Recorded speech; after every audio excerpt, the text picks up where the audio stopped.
Listen up, cluckheads. You're listening to Whiskey and Whine With Rooster and The Madman, where we talk about common sense, current events, the Constitution and morals, while comparing drinks of yesteryear to drinks of today. so sit back, relax, leave us a comment. Here comes Whiskey and Whine.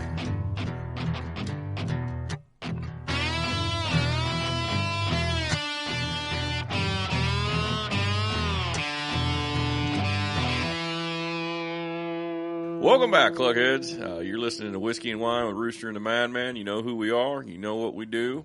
Ready to do that common sense, current events, Constitution, and morals. They're in They're there. in there somewhere. Somewhere in the back, I think. I don't know. So last week we did our tournament of fermentation rundown, and Fermentation.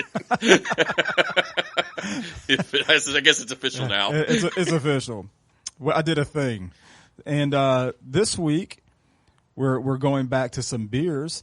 And Rooster, why don't you go ahead and tell us what we got this week? All right, so we're going to be going against a tried and true that every American has probably ever drank, or anywhere on this planet has probably ever drank, which is Bud Light. Yeah, it's Bud Light. It's Bud Light. It's a go-to. It's Bud Light. It's just Bud Light. Blue can. Yeah, I mean it's not Natty Light, so it's not complete bottom of the barrel. This is not the bottom of the barrel. But I mean it's made by Anheuser-Busch, St. Louis, Missouri. Yeah. Has an expiration date.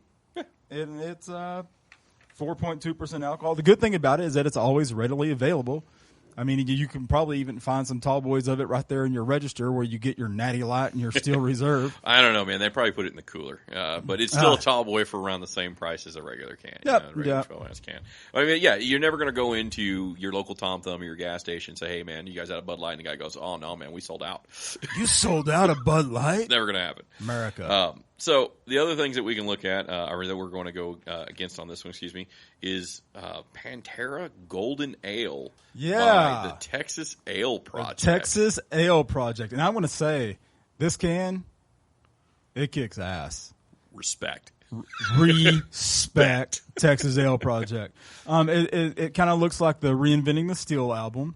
Yeah, I mean, I really like the callback to the just the diamond tread, that steel plate tread. Than diamond, that's right. All right, well, since I always kick it off with this low end, let's start off with the tried and true Bud Light. Open it up. What? I mean, yeah, that's cool. It's cool. Do the Biden test. Yeah, the Biden test. Can't skip the Biden test. Oh, just smells like just regular old. Smells like beer. Yeah, it smells like beer, but it doesn't smell like... Doesn't smell like Steel Reserve. No, and it doesn't smell like Natty Light or Steel Reserve or any of that other elephant's butthole kind of so stuff. Let's... got a studio going next door to us, too, here. So you may hear one of the cover bands next door playing as we're recording this here. They have officially kicked up.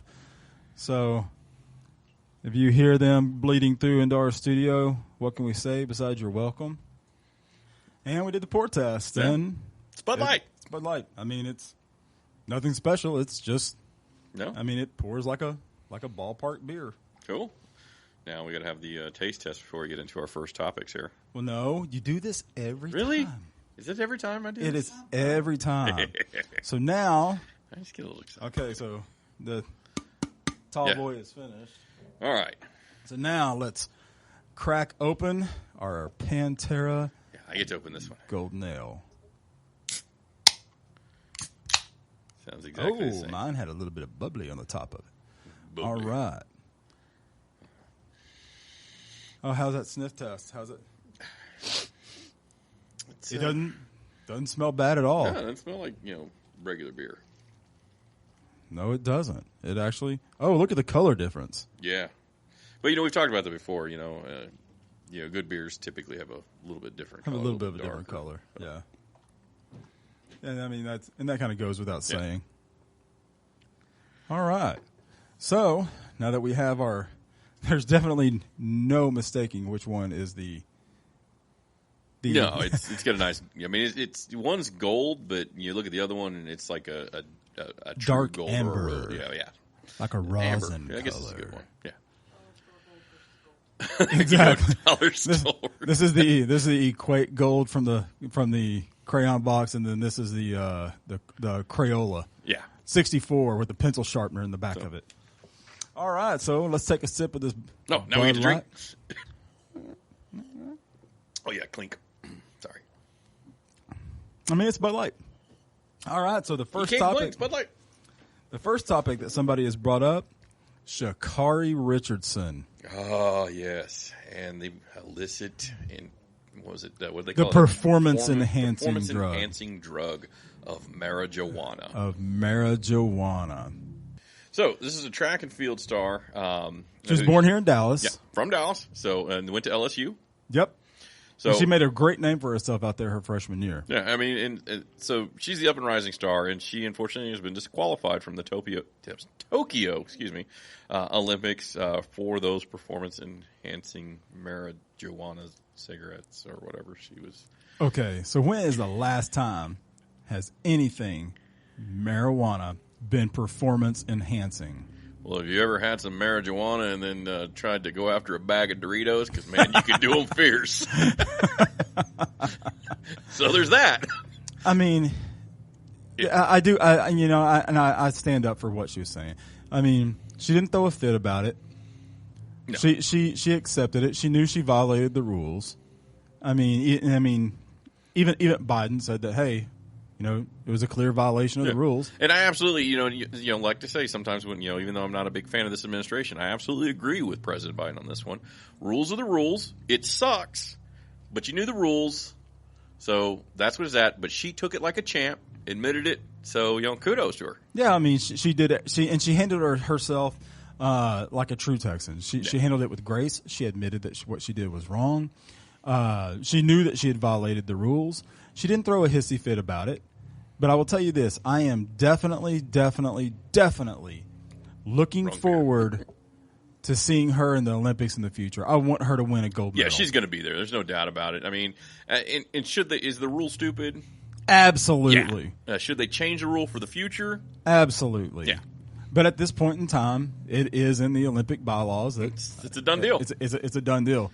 So, and it's not like anybody was going to view the Olympics anyways, because I think I read that Tokyo is either debating banning all fans from the stadiums. Yeah.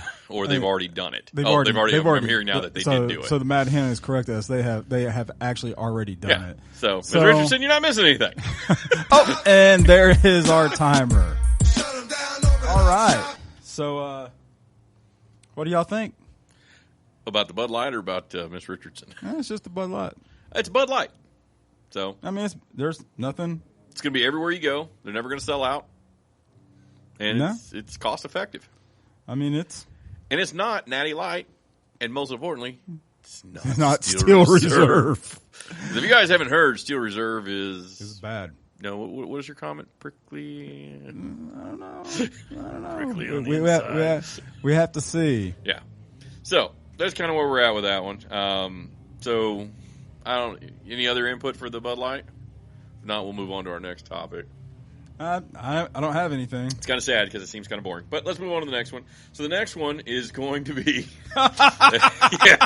Holy Lord, man. Oh, my God. So I'm going to take a sip of this great Texas let's go to the good beer now on this one because we're going to need it. We're going to need clinks all the way around here. That's very really different. Good. That's very different. That is really good. To it. Almost kind of like a Blue Moon quality, kind of a Very deal. much so. So, timer started. Door-to-door vaccination visits by the government that is calling it a strike force. I prefer to call it the COVID witnesses. Yeah. So these are not my words. Have you had your vaccine? Hey, it's the COVID witnesses. Turn the lights off. Turn the lights off. Turn the lights off. But no, seriously, the Biden administration has called this. I'm not making the strike force part up. They called it a strike force. If you don't believe me, go out and watch any of those Psaki interviews after Biden talked about it, where she clearly called it a strike force on the 6th of July. So that obviously, the door-to-door alarm people calling it a strike force, obviously, I bet that set well. It's a mother clucking Strikeforce. I mean, Strikeforce is going door to door. There's no warm, fuzzy feeling about this. Absolutely not. So, I mean, I don't know. It's people are freaking out, obviously, but the government has started to soften its tone. I think they realized the Strikeforce comment was probably a little far out there. But someone's at the door. Who's there? It's the COVID Strikeforce. Have you had your vaccination today? Alrighty then. All right, well, so we've got that, but I'm sure you know what's going to happen is when they don't get what they want, they're going to have to call in for an F-15 vaccination strike. So it's probably going to sound something a little bit like this. Fauci 1 to Sleepy Joe. Sleepy Joe, go ahead. Fauci 1, I need an immediate F-15 vaccination at my location. Target is painted. Sleepy Joe sniffs up a good paint. Fauci 1, current vaccinated, clear from immediate area. Proceed, Sleepy Joe. We have a go. Sleepy Joe reads, F-15 vaccine coming in hot.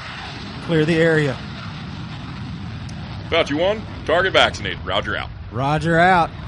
I mean, because, the only way that we're going to be able to defeat the government is with F-15 and nukes. Strikeforce. Who in their right mind would call it a strike force? But you know who would? Cobra Commander. G.I. Joe. Cobra! Strike Force! Well, you know what they say, knowing is half the battle. And the other half is like red lasers and blue lasers. Yeah, nobody hits anything. No, not at all. So, yeah, that's going to be... I mean... but now, if you notice, they started taming the word strike force, too. They're going to lose it from the vocabulary altogether. I mean, I would love to say that it was just a misspeak, but I believe she used the word several times. Yeah, she used it several times. Now, they did soften it up, and the soften it up, so they said this new vaccination team will be consisted of, religious leaders, doctors, and et cetera. Community leaders. Yeah, community leaders. So yeah. So they're going to send your pastor to exercise the COVID vaccine. Exercise the COVID. From you. This house is clean now. No need to paint that one.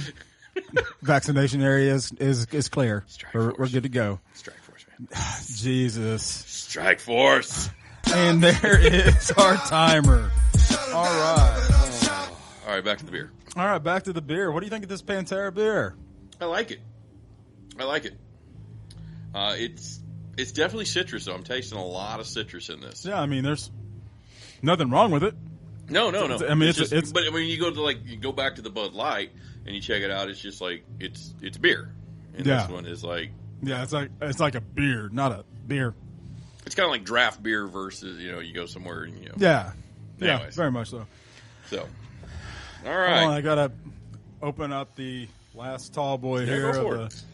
So while you're doing that one, we do have another topic. What was the third topic that somebody commented for us? So, Trump's not president anymore, but man, he's like in 40% of the news. Oh my God! Is this? I see the comment now. It's about the Trump suing the big tech. Well, social media to be exact. Social big media. Tech. Yeah. So President Trump, excuse me, is all suing right, your timer started. Yeah. Get on that soapbox. So he is presented by giftedchicken.com. Suing Facebook, Twitter, and Google. Not just the companies, but he's actually specifically suing the CEOs of each one of those companies as well. And his point is that they are unlawfully silencing conservative views. The claim is that they're violating the First Amendment rights by silencing opinions that they just don't agree with. So I don't like what you got to say there, Madman, so I'm going to shut you off. He got banned, if you remember, right before the elections. And and we all know that had an outcome that helped push on some of those elections. So that's why they did it. And even I think in Facebook's internal investigation showed that they were wrong for banning him. They're not going to, can't unring that bell. Yeah, they can't. You can't put the plate back together once it's broken. No. So, but he really wants to. He's also asking for protections of Section 230 of the Communications Decency Act to be invalidated. So that act is actually an internet protection to companies. It keeps them from any kind of liability because they're a non-government entity.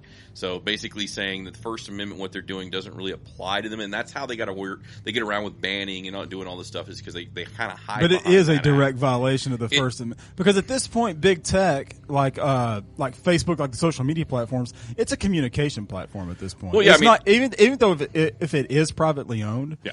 It's a communication platform. And I said this when he originally got banned during the elections by Twitter, when Twitter first started it.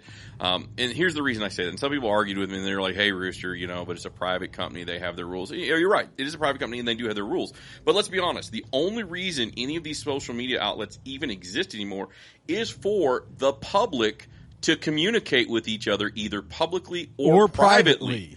So they're really more operating more like a phone company if you want an example of a communications company. Could you imagine if AT&T or Verizon, what do you got? Sir, this is your AT&T operator. You are having a conversation that I don't agree with, so I'm just going to have to end this phone call for you. Thank you. Have a nice day, and thank you for shopping with AT&T. And they're just not ending the phone call. They're ending the service. Yeah. So basically, you're like, oh, sorry, you can't be an AT&T customer anymore because you supported a guy who had mean tweets or something like that. Or that you supported somebody that we didn't care for. But now, because we're very much moderate. We praise what we praise. We bash what we bash. Unfortunately, this just has a lot of bashing with the current administration. So whenever we put on the left foot, now let's put on the right foot. What would happen if this was somebody that was more right-leaning, that was in control of all of this big tech, the social media, and we were silencing voices on the left? What would we expect? Oh, we would be called Nazis and everything else for it. I mean, but we get, conservative people get called Nazis and everything else anyways, even though they're the ones that don't behave like the brown shirts, the Nazi party. I mean, obviously. But yeah, I mean, it's just sad, and I hope he wins. And the only reason I hope he wins is I'm not anti-business on that one. Obviously, I'm very pro-business. But come on, but what they created has morphed into just being communication giants. But just like with some of the countries in Europe, a lot of the countries in Europe have put into effect that if social media silences any voice, that it's a direct violation of that country's First Amendment.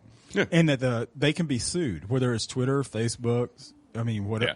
I think I'm more surprised at that. I mean, I'm equally surprised, I should say, that he didn't also follow up with a lawsuit against, say, like CNN and stuff like that for all that Russian collusion stuff that turned out to be fake that they all found. And our timer just went off. So, more beer? I'm going to go back to this wonderful Pantera beer. Yes. I definitely have some respect for this Pantera beer. Especially since I can still walk. Very nice. See what I did there? I did. I saw what you did there. Walking to the cemetery gates, are you? Yeah, I'm going to walk right into the cemetery gates. And, if you drink too many of these, you might go on a Great Southern Trend kill. It could be. I don't know, man. I'm pretty much a cowboy from hell, so nothing's going to kill me. Oh, man. I do like to play guitar, so maybe I need to drink some of these and then practice the art of shredding. You definitely could do that, yeah. And then, may end up broken. Yeah, you know what though? I think that I can pick my bass up. I haven't played in 30 years, but I'm pretty sure I could give some domination on that one. Oh yeah. I think that we're pretty much run out of Pantera. I think so. So you've been listening. You've been listening to episode 12 of 12. Yeah, wow. We made it to 12. 12, and it hadn't kicked us off yet. No, not yet. So. Apparently, whatever we're doing is not leaving them prickly on the insides. No, it's not. So, but thank y'all for tuning in. This has been Whiskey and Whine in a world full of chickens. Be a rooster. Wait! Stop! You didn't tell them who won. Oh, that was obviously Pantera. Pantera. That's no. I thought that all the Pantera puns kind of signified that the Pantera beer won. But some of our listeners might be slow. So. You're listening to Whiskey and Whine. Thanks for tuning in to Whiskey and Whine with the Rooster and the Madman, where you can catch brand new episodes every Saturday at 4 p.m. on Deep Dallas Radio on Lock and Loaded with DJ Shane Guns. Special thanks to our sponsor, GiftedChicken.com, home to all your beard, bath, and body care needs. Veteran owner operator right here in North Texas. Remember to pick up a bottle of Overlord's Dungeon Oil. It's 100% all natural coconut oil. Leaves you prickly on the insides. Excellent. They have spotted us.